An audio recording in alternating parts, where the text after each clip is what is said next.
Excel PU college ಗುರುವಾಯಿನಕೆರೆ, ಕರ್ನಾಟಕದ number 1 PU college. Admissions open now. ಬಳ್ಳಾರಿಯ SP Pavan ನೆಜ್ಜೂರ್ ಅವರು ಅವರ ಸಸ್ಪೆನ್ಷನ್ ಆರ್ಡರ್ ಅವರನ್ನು ತೀವ್ರ ದುಃಖಕ್ಕೆ ತಳ್ಳಿದೆ, ತೀವ್ರ ನೊಂದ್ಕೊಂಡಿದ್ದಾರೆ ಅನ್ನುವಂಥ ಮಾಹಿತಿ ಲಭ್ಯವಾಗ್ತಾ ಇದೆ. ಇದರ ಮಧ್ಯೆ ಈ ಒಂದು ನೋವಿನಲ್ಲಿ ಅವರು ಆತ್ಮಹತ್ಯೆಗೆ ಯತ್ನ ಮಾಡಿದ್ರು ಅನ್ನುವಂಥ ಸುದ್ದಿ ಕೂಡ ಹರಿದಾಡ್ತಾ ಇದೆ. ಬಟ್ ಉನ್ನತ ಪೊಲೀಸ್ ಅಧಿಕಾರಿಗಳ ಒಂದು ಮಾಹಿತಿಯ ಪ್ರಕಾರ, ಇನ್ಫ್ಯಾಕ್ಟ್ ಮಂಡ್ಯ ಎಸ್ಪಿ ಶೋಭಾರಾಣಿ ಅವರು ಮೀಡಿಯಾದ ಒಂದು ಗ್ರೂಪ್ನಲ್ಲಿ ಈ ಒಂದು ವಿಷಯವನ್ನು ತಳ್ಳಿ ಹಾಕಿದ್ದಾರೆ. ಅವರು ಆತ್ಮಹತ್ಯೆಗೆ ಯತ್ನ ಮಾಡಿರೋದು ಸುಳ್ಳು. ಮಂಡ್ಯ ಎಸ್ಪಿ ಶೋಭಾರಾಣಿ ಅವರು ಒಂದು ಮಾಹಿತಿಯನ್ನು ಕೊಟ್ಟಿದ್ದಾರೆ. ನಾನು ಅವ್ರ ಜೊತೆ ಮಾತನಾಡಿದ್ದೇನೆ, ಅವರು ತುಂಬ ನೊಂದಿದ್ದಾರೆ.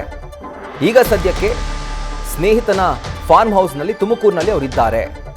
ಆತ್ಮಹತ್ಯೆಗೆ ಯತ್ನ ಮಾಡಿದ್ದಾರೆ ಅನ್ನುವಂಥ ಸುದ್ದಿ ಸುಳ್ಳು ಅನ್ನುವಂಥ ಮಾತನ್ನು ಮಂಡ್ಯ ಎಸ್ಪಿ ಶೋಭಾರಾಣಿ ಅವರು ಹೇಳಿದ್ದಾರೆ.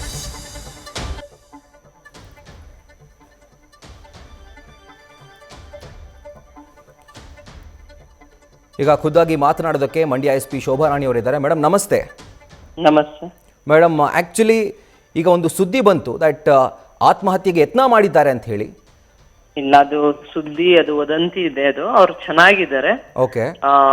ಬೇರೆ ಫ್ರೆಂಡ್ಸ್ ಇದಾರೆ ಜೊತೆಲಿ, ಅವ್ರ ಫ್ಯಾಮಿಲಿ ಪರ್ಸನ್ಸ್ ಎಲ್ಲ ಜೊತೆಲಿ ಇದಾರೆ. ಯಾವ್ದೋ ಫ್ರೆಂಡ್ ಒಂದು ಫಾರ್ಮ್ ಹೌಸ್ ಅಲ್ಲಿ ಇದಾರೆ. ಈ ತರದ್ ಯಾವ್ದು ಘಟನೆ ನಡೆದಿಲ್ಲ. ನೀವೇನು ಹೇಳ್ತಾ ಇದೀರ ಎಲ್ಲ ಚಾನಲ್, ಈ ತರ ಯಾವ್ದು ಘಟನೆ ನಡೆದಿಲ್ಲ. ದಯವಿಟ್ಟು ಸುಳ್ಳು ವದಂತಿ ಹಾಕೋಕೆ ಹೋಗ್ಬೇಡಿ. ಓಕೆ ಮೇಡಮ್, ನೀವು ಖುದ್ದಾಗಿ ಮಾತಾಡಿದ್ರಾ ಮೇಡಮ್? ನಾನು ನನ್ನ ಫ್ರೆಂಡ್ ಥ್ರೂ ಮಾತಾಡಿದೆ. ಅವ್ರೇನು ಕಂಫರ್ಟಬಲ್, ಅವರು ಬೇಜಾರಲ್ಲಿ ಇರೋದ್ರಿಂದ ಅವ್ರೇನು ಹೆಚ್ಚು ಮಾತಾಡಿಲ್ಲ. But is good. ನನ್ನ ಫ್ರೆಂಡ್ ಜೊತೆಲಿದ್ದಾರೆ, ಬ್ಯಾಚ್ಮೇಟ್. ಸೊ ಇದರಿಂದ ಏನಾದರೂ ಜರ್ಜರಿತರಾಗಿದ್ದಾರಾ ಅಂತ ಈ ಒಂದು ಸಸ್ಪೆನ್ಷನ್ ಇಂದ ಅವರು?